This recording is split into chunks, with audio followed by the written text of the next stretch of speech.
እሁድን አንድ ላይ ቀጥሏል ሞቅ ደመቅ እንዳልን ከናንተ ጋር እዚህ ደርሰናል አሁን ደግሞ ያው በ15 ቀን አንዴ በሁለት ሳምንት አንዴ ለቤተሰቦቻችን አድርሰን የምንወያይበት ተረሳለን ትዳርን በተመለከተ ማለት ነው አቶ ወይም ወይዘሮ ነው እንደ ሁሉ ጊዜው አንድ ቪዲዮ አዘጋጅተናል ቪዲዮውን አይተን ስንመለስ በዛ ላይ የኛን አስተያየት ቤተሰቦቻችንም ደግሞ ከቪዲዮ ተነስተው የኛ ሐሳብ ትክክል ሆነም አልሆነም ቢጠቅመው ነው ስለዚህ ራሳቸውንም እንዲነግሩን እንጋብዛለን ማለት ነው መልካም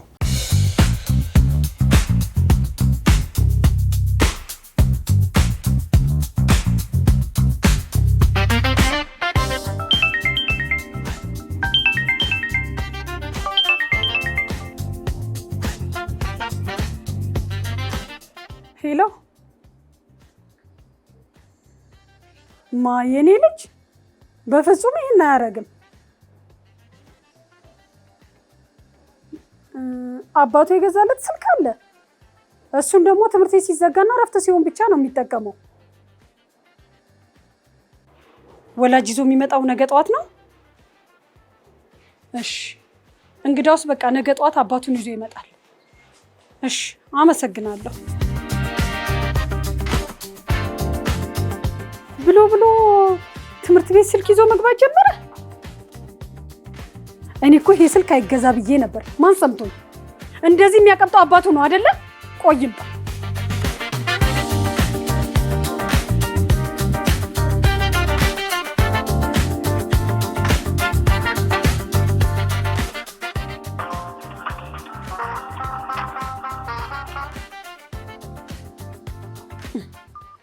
ደግሞ ስልኩን አያነሳም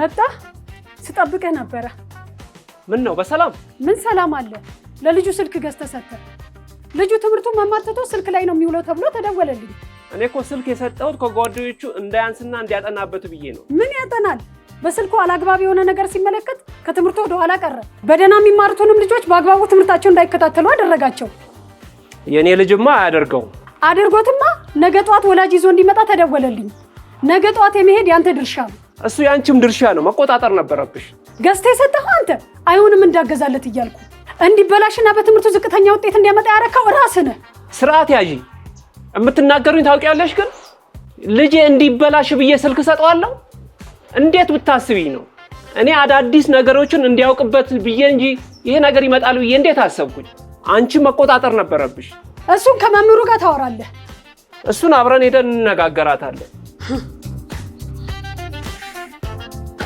እኔ ለልጄ ስልክ ገዝቶ እንዲሰጠው አልፈልግም ነበር ምክንያቱም እናት ነኝ እናት ደግሞ ልጇ ሲጠፋ ማየት አትችልም አይ እናት ለምን ስልክ ገዛ ትለኛለች እንዴ እኔ እኮ ልጄ እንዲጠቀም እኮ ምክንያቱም የተሻለ ዕውቀት እንዲያገኝ ብዬን የገዛሁለት እንደገና ከጓደኞቹ አንሶ እንዳይገኝ ነው እሷ ግን ሌላ ይመስላታል ልጄ ያለ አግባብ የሆኑ ነገሮች ይመለከታሉ ወጣ ያሉ ነገሮች ከባህላችን ያፈነገጡ ነገሮች ይታያሉ በስልክ ይሄም እንግዲህ እኔ ይሄንን መቆጣጠር አልችልም ስልክ ያዘ ማለት ያን ነገር እንዴት ቆሜ ስሩ ላይ መዋል አልችልም ስልክ ጭራሽ መያዝ ነው የሌለም እሷ ነች ተቆጣጥራ ስልክ ያዝ ቼክ አድርጋ መውጣት ያለባት አሁን ደርሳ ስልክ ተደወለ ነገር ኃላፊነት የኔን ቢኖርብኝ እሷም ደግሞ ድርሻዋን ስልክ ትምህርት ቤት ይዞ ይሄድ ቼክ ማድረግ ነበረባት ይሄ ልጅ ከመስመር እንዲወጣ ትምህርቱን በአግባቡ እንዳይማር የማይሆን ነገር እንዲከተል ስልክ ገዝቶ የሰጠው አባትየው ነው ራሱ ነው የሚጠየቅበት ራሱ ነው የሚጠየቅበት በጣም ያሳዝናል በጣም ነው የሚያሳዝነው በዚህ በስልክ ምክንያት እኔና ባለቤቴ እንጣላ በጣም ያሳዝናል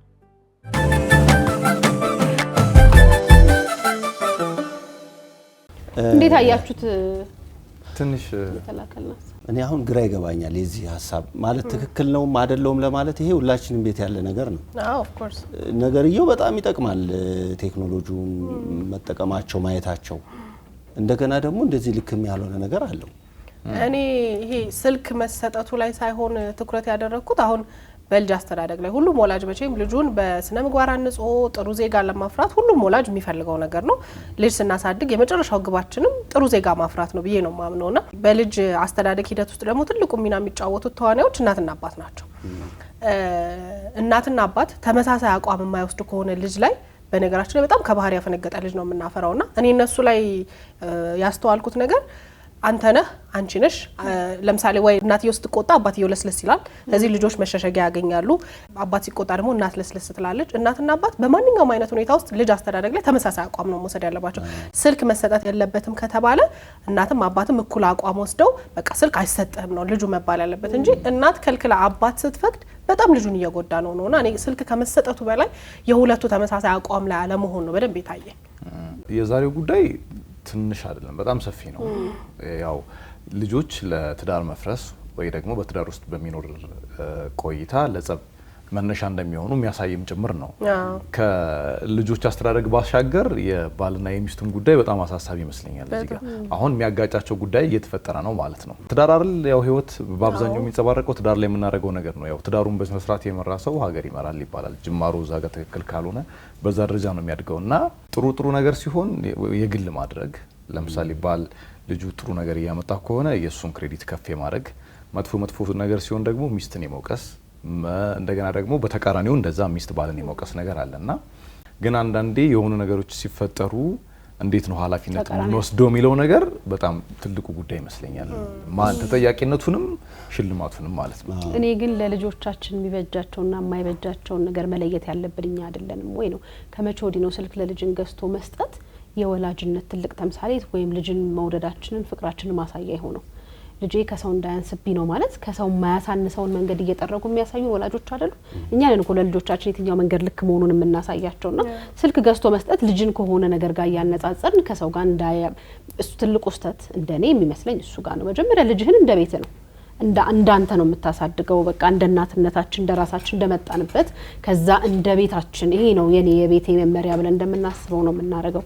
የጎረቤታችን ልጅ ስልክ ይዞ ስለሄደኝ ያ ልጅ ስልክ ስላልያዘ ማነስም አድርገን ልጅ አይምሮስ መክተት አለብን ብዬ አላስብም እኔ ከትምህርት ቤት ከስራ በቃ ከሆነ ከረፍት ሰዓታቸው ውጪ የምናሳያቸው ነገሮች እንደው ምንገድብም እኮ ሰዎች አይደለንም አሁን አንድ ስልክ ሰተን ታብሌት ገዝተን መስጠታችን ነው እንጂ የምናየው ልጆቹ ምን ይያዩ ነው የሚለው ነገር ማየት እኔ በጣም ሊደነገጥኩት የሆነ ጊዜ ላይ ልጄ ቲክቶክ ብላ ወጣኝ ታውቃለች 3 አመቷ ነው ገና እማዬ ቲክቶክ እና በጣም የሚገርም ነገር ደግሞ የምፈራው በጣም የሚያስደነግጠኝ ነገር የሆነ ነገር ከፍተህ ስጣት ኢሚዲየትሊ ነው ማለት ይሄ አንዱ ነገር ምንድነው የሚታይበት ራሱ ብላ ፍጥነቷ አለና ወዴት ይሄዱ ነው ብሎ ማሰብ ስልክ ገዝቶ ከመስጠቱ በላይ ስልኩ ላይ ልጅ የሚያየው ነገር አይምሮ የሚሰራበትን ነገር ወዴት እየወሰድኩ ነው ብሎ ማሰብ አለበት ከዛ አልፎ ተርፎ ልጅ ትምህርት ቤት ድረስ ስልክ ይዞ እንዲሄድ መፍቀድ ማለት ሌላ ነገር ነው በቃ ልጅ የሚያብለጨልጭ ነገር ልጅነቱን የስል ነገር ማየት ይፈልጋል ሙሉ በሙሉ ስልኩን ትምህርቱን ትቶ ስልኩን ነው የሚያየውና ትምህርት ቤት ይዞት ከሄደ እንደዛ ነው ግን እኔ በሁለት መልኩ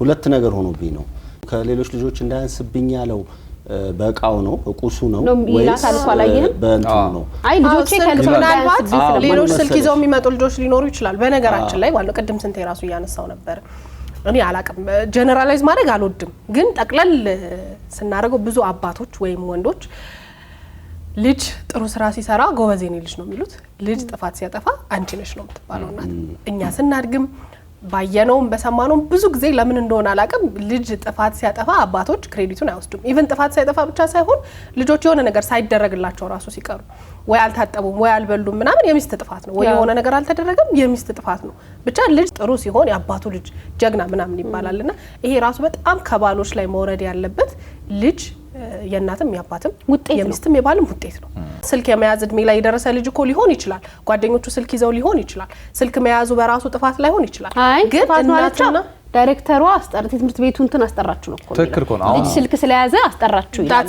አይ ይሄ ልጅ ይቅርበት ስትልና እሺ ለምንድን ነው ያልሽው እንዲ ነው ተብሎ እናትና አባት ልጅ ላይ እኩል ውሳኔ መውሰድ አልነበረባቸውም ወይ ነው እኔ ግን የምለው ምንድነው ልጁ አነሰ የሚባለው በቁሱ ነው ወይስ ውስጡ ላይ በስልክ አጠቃቀሙ ወይም ከቴክኖሎጂ ጋር ባለው ስልክ አለመያዙ ነው አባት ለሚፈለገው እኔ እኮ መጀመሪያም እንትን አይደለም ፍቃደኛ አይደለም ስልክ ገተመስጠት ልጅ እንዲያንስብኝ አልፈልግም ማለት እዛ ፍሬም ልክ ናት ግን እኔ ደግሞ የምለው አሁን አንዳንድ ነገር እኔ ከኔ ልጆች መማረው ነገር አለ ከቴክኖሎጂ አንፃር አሁን ስለ ዩቲዩብ ስለ ቲክቶክ ምናምን ይሄ ፎሎወር ምናምን የሚባለው ነገር ከኔ የበለጠ የሚያውቁት ልጆቹ ናቸው። በዛ ነገር እኔ አንሻለሁ ከነሱ። ስለዚህ በዛ መልኩ ከሆነ ከጓደኞቻቸው እንዳያንሱ ላለው እኔም ቢሆን ማለት ነው ትምህርት ቤት ይዞ መሄዱ ትክክል አይደለም። እንደገና ደግሞ አሁን አባትየው ልጄ እንዳያንስ ያለው በቁሱ ከሆነ በእቃው ከሆነ ትክክል አይደለም። ግን ደግሞ በእውቀቱ ከሆነ ማወቅ ከጓደኞቹ እኩል ማወቅ አለበት የሆነ ነገር እሱ ፋራ ምናምን መባል የለበትም። በዛ መልኩ ግን ከሆነ ደግሞ እኔ ወደ አባትየው ዞር እላለሁ። እንዳልሽው ግን የአንተነህ ሂሮ ሲሆን የአባትየው ምናምን እንደ የቤቱ ይለያያል። ግን እንዳልኩት ነው እኮ ጀነራል በብዛት የለም። እኔ አሁን መደምደም አልፈልግም ማለት ሁሉም ናቸው ማለት አልፈልግም። ብዙ ቦታ ስለምታዘው ነው እሱ ያሳውት ቀደም ያው እኛም ስናድግ እኛም ስናሳድግ አለ በቃ ጥሩ ለራሳችን ወስደለን የራስ ይጎም ሊሆን ይችላልና ጥፋት ሲሆን ራስን ገለል ለማድረግ ምን ተጠቀማቸው ነገሮች አሉ። አሁን ያየነው ቪዲዮ ላይ ግን እኔ የሰዎቹን ትዳርና ልጁን ብቻ ተጠያቂ ማድረግ አልፈልግም። ይሄ ቀደም ሰፊን ያልኩት በጣም ብዙ ነው። ትምህርት ቤቱን ራሱ ይመለከታል። አንድ ሰው አባትየው ከሚያነሳው ሀሳብ ተነስተን ማለት ነው ቤተሰቦች አሉ ልጄ እንዳያንስብኝ ማለት ቁሱ ነው ሌላ ነገር አይደለም። አሁን ሁሉም ቅድም ናፍቂ እንዳለችው ሊያም እንዳለችው እንደ እድሜያቸው አግባብነት በሆነ ነገር ሁሉም ልክና ስርዓት ባለው ነገር መሆን አለበት። ግን አሁን በዚህ ቪዲዮ እንዳያንስብኝ ማለት ሌሎች የሚያመጡ ልጆች አሉ ማለት ነው። ስለዚህ ትምህርት ቤቱ ራሱ የሚወስደው የራሱ ድርሻ ይኖራል። አሁን አንዳንዴ እንዳያንስብኝ የሚለው አማርኛ ከኑሮ አቅም ጋር ከምናምን ጋር ነው እኛ ያያይዘን ነው። ልክ ነው ሁላችንም እንዳቅማችን ነው መኖር ያለብን። ግን አማርኛው ብቻውን ወይም ደግሞ አገላለጹ ብቻውን ስታየው በጣም ብዙ ነገር አለው። እንዳያንስ ኦብቪየስሊ ማነስ የለበትም ብዬ ነው ማለት ነው። እንዳቅሜ ማስተምረው ትምህርት ቤት ውስጥ ከሚማሩት ጓደኞቹ እኩል መሆን አለበት ብዬ አስባለሁ። ለምሳሌ ጥሩ ትምህርት ተምሮ እንዲመጣ አይደል የምትፈልገው? አይምሮ ነፃ መሆን አለበት። ለከሌ እንደዚህ ተደርጎ ለከሌ እንደዚህ ተደርጎ ግን አንዳንስ ነገ መኪና ያለው ጓደኛ ስላል መኪና ትገዛለህ? አይ እንደሱ አይደለም ማሳበይ እንዳንስ ብለን የምናረግለት ነገር ቢያቅማችን መሰላለም። አሁን ይሄን እኮ ነግራችሁ ነው። አንቺ ካልሽው አንሳብ አይደለም ይሄ የመኪና ምናምን ጉዳይ አይደለም። ሲጀምር ትምህርት ቤት ስናስገባቸው ወይ ስናሳድጋቸው እኮ በልካችን ነው። ለምሳሌ ብዙ ጥያቄ ያለበት ቦታ የኔ አቅም ከሆነ ሊሄድ አይችልም ልጅ መጀመሪያ ማለት ነው። አሁን የስልክ አስፈላጊነት ታምኖበት ከሆነ የተገዛለት ያስፈልጋል ማለት ነው። ወይ ትምህርት ቤት ልክ አሁን እንዴት ነው መጽሐፍ አንድ ተማሪ ማሟላት ግዴታ ነው አይደል? አንድ ተማሪ አለዛ ሊያንስ ነው ማለት ነው። ስልኩ ለዛ አላማ የሚውል ከሆነ መጀመሪያም እዛ ትምህርት ቤት የሚጠቀሙ ብዙ ልጆች ነበሩ። ስለዚህ እኔም ማድረግ አለብኝ አደርግለታለሁ ማለት ነው። የሚጠቀምበት መንገድ ላይ ከሆነ እስማማለሁ። ሁሉም ተማሪዎች ትምህርት ቤት ውስጥ ስልክ ባያመጡ ኖሮ ይሄም ልጅ ይዞ አይሄድም በእኔምነት መጀመሪያ። ስለዚህ በቃ ሰው ግን አሁን እኛ በጋራ ሊያስማማን አይገባም። ማስተት መሆኑን አምነን አይ እሱ ቀደም እንዳልኩ እኮ የልጆቹ እድሜ ይወስነዋል። ለምሳሌ እኔ በቴሌግራም የቤት ስራ የሚሰጣቸው እነሱ አሁን በቴሌግራም ለምን ማለት የትምህርት ቤት ኃላፊው ልጅ ትምህርት ይዞ መጥቷል ብሎ ወላጅ ለምን አስጠሩ ታዲያ? ልክ ባይሆን አይደለም ልክ አይደለም እኮ ልክ አይደለም። ግን ሌሎች ተማሪዎች ማምጣታቸው እንደ ልክነት ስላወራው የኔ መልስ ስልኩ መገዛቱ ላይ ነው። ስልኩ መገዛቱ ላይ አሁን አድሜ ያለ ነበር የሚጠቀሙና ያላቸው ልጆች አሉ ማለት ነው። ከየትም መጣም ተቷር አሉ እኮ ባይዘው የነሱ መኖር ይሄንን አሁን እዚህ ቤተሰብ ውስጥ የተፈጠረውን ጭቅጭቅ ልክ አያደርገውም። አንተ አሁን ቴሌግራም ላይ የቤት ስራ ይሰጣቸዋል፣ ኢንፎርሜሽን ይላክላቸዋል። ግን የትኛውም ትምህርት ቤት እስከማውቀው ድረስ ስልክ ማምጣት አይፈቅድም። ልክ ቤታቸው ከሄዱ በኋላ ግን የቴሌግራም ግሩፕ አለ። በሱ ደግሞ የእናት የአባት ስልክ ይሰጥና እዛ ላይ ሆምወርክ ፔፐር ወረቀቶች ምናምን እንደሚላኩላቸው አውቃለሁ። ሶ በዛ መንገድ ትምህርት ነክ ነገር ሊያመልጠው አይችልም።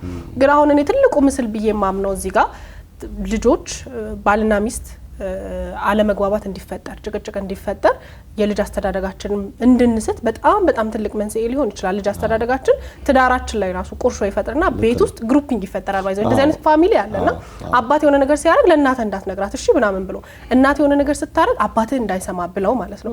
ከዛ መጨረሻ ላይ ይሄ ልጅ እናትም አባትም ኮንትሮል የማያረጉት ከስርዓት ይወጣ ልጅ ነው የሚሆነውና ትዳራችን ውስጥ መደባበቅ መኖር የለበትም። ልጆቻችን ፊት እኩል ይሄ ነገር በዚህ ምክንያት ላንተ እድሜ ልክ አይደለም እኔና አባቴ የተስማማንበት ነገር ነው። ብዙ ጊዜ አይተው ከሆነ እናቶች የሆነ ፍቃድ ሲጠየቁ ሂድ አባትህን ጠይቅ ይላሉ። እናትና አባት ግን ተነጋግረው ተስማምተው ይሄ ላንተ ጥሩ ነው ብለን ስላላሰብን ይሄ ይቀራል ነው መባል ያለበት ብዬ ማምነው። ከዛ ሴት ልጅ ወይ ወንድ ልጅ የሆነ ከእናቱ ጋር ግሩፕ ይፈጥራል። ከዛ የሆነ ወንድ ልጅ ወይ ሴት ልጅ ከአባቷ ጋር ግሩፕ ትፈጥራለች። ፋሚሊ ውስጥ በጣም ደስ የማይል የአብሮነት ስሜት የሌለው የጋራ ውሳኔ የሌለበት ደስ የማይል የትዳርም የቤተሰብም ስሜት ይፈጥራልና እንደዚህ አይነት ነገሮች መነሻ ናቸው። እየቆየ ልጆቹንም የመከፋፈያ መንገድ እነዚህ ልጆች ደግሞ አድገው ትዳር ሲመሰርቱ እንዴት ፋሚሊ መምራት እንዳለባቸው ስለማያውቁ the same thing እናትና አባቶቻቸው ያደረጉትን ደግሞ ትዳራቸው ላይ ያደርጋሉ። ሌላ ነገር ከዛ እዛ ትዳራቸው ጋር እንኳን ደርሰው ይሄ ሊፈጥሩ ይችላሉ ብለን በጣም አርቀን እንኳን ባናስብ የልጆቹ አስተዳደግ ሁሉ ጊዜ ልጆችን ራስ መስሎ ማሳደግን የመሰለ ትልቅ ነገር የለም። ትምህርት ቤት ወስደው እንደተባለው አሁን በቃ ጊዜው በጣም ሰልጥኗል። እኛ በነበርንበት ጊዜ ደብተር መጽሐፍ ይዘው መሄድ ላይ ይጠበቅባቸው ይችላል። እንደተባለው እንግዲህ በቴሌግራም ላይ በስልክ ላይ ሊሆን ይችላል የሚገለገሉት። ግን ትምህርት ቤት ሲሄዱ አይ ቲንክ እኔ አሁን ላይ በዛ ደረጃ ያለ ሰው ጋር ስለማላቅ ይዘው መሄድ ላይ ይጠበቅባቸው ይችላል። ግን ብዬ አስባለሁ የሚፈልገው ቤት ነው እኮ ወርክ ለመስራት የሆነ ነገር ለመላክ ልኩን ማሳየት ነው እንጂ እኔ አሁን በተጠቀሰው ነገር በጣም ብዙ ጊዜ ልጅን በማቅበጥ ደረጃ አባቶች ተጠያቂ ናቸው። ማለት ቀኑን ሙሉ አብራም ብትሆን እኔም በራሴ ባቃው አሁን እኔ ማረጋቸው የምከለክላቸው ነገሮችና ልክ አባታቸው ሲመጣ የሚፈቅድላቸው ነገሮች ይለያያሉ። አንዳንድ ጊዜ ጭቅጭቁን ረጅም ወሬውን ለቅሶን ባለመፈለግ እንካ ይባላል። ያ ልጅ በለቅሶን ካመባልን ስለለመደ የትኛውም ነገር በዛ ትግል ውስጥ የሚያገኝ ይመስላቸዋል። ከዛ ደግሞ በጣም ሁሉ ጊዜ እንደ ሀገር ማስተካከል አለብን ብዬ ማስበው ነገር ልጄ ከሰው እንዳያንስብኝ ብለን የምናስበው መስመር ማስቀመጥ አለብን። የኔ ልጅ ማረክ ካልቻልኩ ስልክ ላልሰጠው እችላለሁ። ፕሪንት ያደረኩ ማሰጩ ማለት አጥሩ ይያለህም ለሱ ብለህ ትክክል ነሽ። አሁን ቅድም ይሄ አማርኛ ግን እኮ ነው የሚገባኝ እንደዛ አይደለም። እንዳያንስብኝ ማለት ከአቅም በላይ መንጠራራት ምናምን አይደለም። ለምሳሌ ማድረግ የቻልሽም የማያስፈልገው ከሆነ አሰጠውም ማሰጩ ሁሉም ነገር በቦታው አሁን ያስፈልጋል ያስፈልግ። ለምሳሌ አሁን እኔ ቅድም እንዳያንስ የሚያስፈልግ ከሆነ አሁን እኮ ብዙዎቻችን ልጆች ስናስተምር ራሳችንን በድለን ነው አይደለ? ያስፈልጋቸዋል ብለን የምናምንበት ነገር ላይ ነው የምናረገው እንዳያንሱ በሚል ማለት ነው። እንዳያንሱ ባያስፈልገው ጉዳያችን አለ ይቀራል እና የራሳችንን ምቾት እናመቻቻለን ወይ ደግሞ እሱ እናስቀድማለን እና እንዳያንስ ከሱ አንፃር ነው እንጂ ከአቅም ምናምን ጋር አይደለም። አቅም ኖሮም የማያስፈልግ ከሆነና ማነሱ ትክክል ከሆነ እኮ አይደረግም። እኔ አባባ ተስፋዬ ነፍሳቸውን ይማርና አንድ ቲቪ ላይ አንድ የተናገሩት ነገር አለና ልጆች ይሰማሉ ንገሯቸው ያሉት ነገር ነበርና አሁን እኔ ከሳቸው ወሰድኩት ትምህርት አለና ልጁን ቁጭ አድርጎ ይሄ እኮ ስልክ እንደዚህ ነው እንደዚህ ብሎ እንደ ጓደኛ ግን ካወሩት ያምናል። የሚገርማችሁ ልጅ በቃ እሺ ይላል። አሁን እንዳልሽው አንቺ ከእናትየው ምናምን እንዲ ወይ ለወደድ ወይ ምናምን የሚደረገው ነው እንጂ አደገኛ ቁጭ አድርገው ልጁን ይሄ ነው ቢሉት ግን በእኛ በኩል ይሆናል ልጁ የሚገርመው። አይ በቃ አንተ ነው ቤት ነው የምትመራው አንተ ነው የምታውቀው። እኛ እኮ ወላጆች ነን ያለ መንገድ እየጠረገን የምናሳያቸው የምናስተምራቸውና እኔ ነው የወላጅ እኔ ልምራ ስትል ሐሳብ እየመዘዝ ካለም ላንተ የተመቸውን ነገር ብቻ ለምትመራው በቃ ለልጁ ልክ ያልሆነውን ነገር እያየ ከዛ ደግሞ አንዳንዴ ልጅ ሁሉም ነገር ላይ ልጅ እሺ ምናምን ብለም አደም እየተቆጣም ወደ ትክክለኛው መንገድ ታስገባዋለህ። እና በተለይ አሁን በጣም መጠንቀቅ ያለብን ልጆች ሊበሉ ሲሉ ስልክ እንሰጣለን ምናምን ማንነታቸው ላይ እድገታቸው ላይ እየጣለ የሚያልፈው ጠባሳ በጣም ትልቅ ነገር ነው። የኔ ልጅ ካለ ስልክ ማትንቀሳቀስበት ጊዜ ነበር። የፈለገውን ታምጣ በቃ ምግብ አይደለም መድኃኒት አለ መከለከላት በቃ የራሷ ጉዳይ ብዬ ልክ ስቆርጥ አንድ ሁለት ቀን ምርር ያለ ለቅሶ ልታለቅስ ትችላለች። ከዛ ግን ወደ መስመር ትገባለች። ሁል ጊዜ ለልጆች እኛንን መሪያቸው በየትኛውም አይነት ሁኔታ ውስጥና ይሄ የኑሮ ከፍና ዝቁ ልጅ ምን ይሰማዋል ያመጣዋል የሚነግሩን ነገር ተተን ትክክል ነው እኮ ይሄ የኑሮ ከፍታና ዝቅታ እኮ አንጻራዊ ነው። ባይዘው ሁሌ ከፍ ሊል አይችልም። በቃ ዝቅ ማለት አለ ሁሉም ወደ ላይ ስለሚያይ ማለት ነው። እኔ እሱ ሐሳብ ገዢ መሆን አለበት እንደኔ ይሄ አስፈላጊነትና እንዳያንስ እኔ እንደዛ ነው የምተረጉመው በሚገባው መንገድና አስፈላጊ በሆነ ነገር ብቻ እና ወደ ኋላ እንዳይቀሩብን ብለን የምናስበው ነገር የለም እሱ ነው። እዚህ ትዳር ላይ ግን እኔ አሁን ማስበው የኃላፊነትን የማሸሽ ጉዳይ ነው። ቀደም ናፍቄ ያለችው ሐሳብ አለ እሱም በደንብ በቃ ያቋም ሰዎች መሆን አለብን ትዳራችንን ስንመራ እንደኔ ማለት ነው። ትክክል ባንሆን እንኳን የሁለታችንን ሐሳብ መሆን አለበት ልጁ ሲረዳው በእኔ እምነት እንደዛ ነው። አሁን በግዢ አንተ ገዝተህ ምናምን በቃ ተስማምቶ እንደገዙት ነው መታወቅ ያለበት። አሁን ልጁ አባትየው እኮ ለልጁ ሲገዛ ቀደም ሊያማ ያላችሁ ሐሳብ አለ እኔ ማለስማማበት ይጠቅመዋል ከሚል ነው። ትክክል ይሁንም ስተት ትክክልም ባይሆን እንኳን አባት ይጠቅማል በሚል ነው የሚያደርገው እንጂ ልጁን ለመጉዳት አይደለም። ለምሳሌ ዝም እንዲሉልን ምናምን ብቻም ሳይሆን ለምሳሌ አሁን ቀደም ያልሽው ሐሳብ አለ ትንንሽ ልጆች ስልክ ለምሳሌ ባለቤትሽ ቢከለክላቸው አንቺ ጋር ይመጣሉ። ያንቺ ስልክ ያንቺ ስትከለኪያቸው ባለቤትሽ ጋር ሄደው ምናምን ይወስዳሉና ይሄ ማለት አንቺ በከለከልሽ መጠን የሆነ መንገድ አያጡም ማለት ነው ስልኩ የሚያገኙበት ተደብቀው እንዳይሞክሩት በሚልም ጭምር አንዳንዴ እስቲ ይኸውና ይውጣለት አዲስ ነገር እንዳልሆነ ምናምን ብለን ይሄ ያድጋል ባይዘው ያርግና ከስልክ በላይም ይሆናል።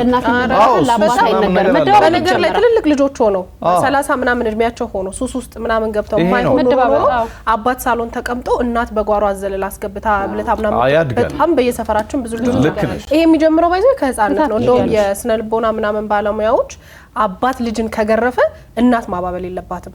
ሴም ቲንግ የገረፈው አካልና የምታባብለው አካል አቋማቸው አንድ እንደሆነ ለማሳየት አሁን እኔ ልጄን እየገረፍኩት ሮጦ አባቱ ጉያ ስር መግባት የለበትም። ሁሌ ማምለጫ መንገድ አለ ማለት ነው። እናት ናት እንጂ የተሳሳተችው ልጅ አጥፍቻለሁ ለካ ብሎ ላጠፋው ጥፋት ነው የተቀጣሁት የሚለውን ነገር እንዳያምን ነው የሚያደርገው። ብዙ ቤት ውስጥ ያለ ችግር ይሄ ነው። በተለይ እኛ እናቶች ለምሳሌ ልጆች አጥፍተው ሲቀጡ አንጀታችንም ስለማይችል አሁን ልጄን እኔ ምንም አጥፍቶ በመታው ኢትስ ኦኬ ችግር የለውም። አባታቸው ሲመታቸው ወይ ትንሽ ጧስ ያረጋቸው ፊል አረጋለሁ። ሶ ሪአክት ላለማድረግ እኔ ቶሎ ብዬ ነው የምወጣው። ወጣለሁ አላይም። ችግሩ ከተፈታ በኋላ ግን እንዲህ ያረከው ነገር ልክ አይደለም ብለን ሁለታችንም እንነግረዋለንና ብዙ ቦታ ታው ልጄን ምናምን እንላለን። እናት ልጅ ሲገር አባትም እንደዛ ጎረቤት ሁሉ ቤት ከፍቶ ከሳሽና ተከሳሽ ኮንሰፕት ቤት ውስጥ መኖር የለበትም። ልጆች በጠቃላይ ለምሳሌ እናት ስትመታ ልጅ መጀመሪያ አባት እንደመጣ ኮምፕሌን ይጀምራል። ልጅ ማሚ እንደዚህ አድርጋኝ ምናምን። ተቃራኒ እናት ሳትኖር አባት የሆነ ነገር ከተቆጣው ለእናት እናቴ እንዲያር ከዛ እንደ ቀል ለምደነዋል አባባሉ ማለት ነው። እቺ ማሚ ናት ቆይታ አባቷ እንደዚህ ምናምን ነው የምንለው እንጂ ምን አርገ ምናምን አሁን እንደዚህ ካረክኩ እሷ ትክክል ነች ምናምን ሚሊዮን አለምድ ነው። በዛ መንገድ መስመር ማናት ይዛቸው ከሆነ በእኔ እምነት ትንሿ ነገር ነው የምትጀምረውና እዚህ ትዳር ላይ ያየሁት ኃይለ ቃል አንተ እንደዚህ አርገ በቃ አንዴ ከተደረገ የጋራ አቋም ነው። ምንድነው የትልቅ ስብሰባ ሲመራ እንዴት ነው አንዴ እዚህ ጋር አንቺ የኛ ሀሳብ ተቋሚ ሆነሽ ግን በእኛ ሀሳብ ተስማሚያለሽ አይደል? ማጆሪቲ ቮት ማይኖሪቲ ራይት በሚለው ማለት ነው። ከዛ ስትወጪ ግን እኔ ተቃዋሚ ነበር አትይም። የተስማማንበት ሀሳብ ደጋፊ ነሽ በቃ። ምክንያቱም የኛ ገዢ ስለሆነ ወደኛ ስለመጣሽ ማለት ነው። ትዳር ውስጥም እንደዛ መሆን አለበት። የጋራ ጉዳይ እስከሆነ ድረስ ጥፋትም ፕሮሞሽንም ሲሆን የጋራ መሆን አለ። አንተ ነህ አንቺ ነህ ምናምን። ስለዚህ ስንቴ እንዳልከው ይሄ ነገር ሰፊ ነው ሀሳብ እና ቤተሰቦቻችን ሀሳብ ይችላል አይሻል? በልጅ አስተዳደግ ላይ ምን አይነት አቋም አላቸው ወይም ልጆች በሚፈልጓቸው ነገሮች ላይ የእናትና የአባት ሀሳብ ምን መሆን አለበት?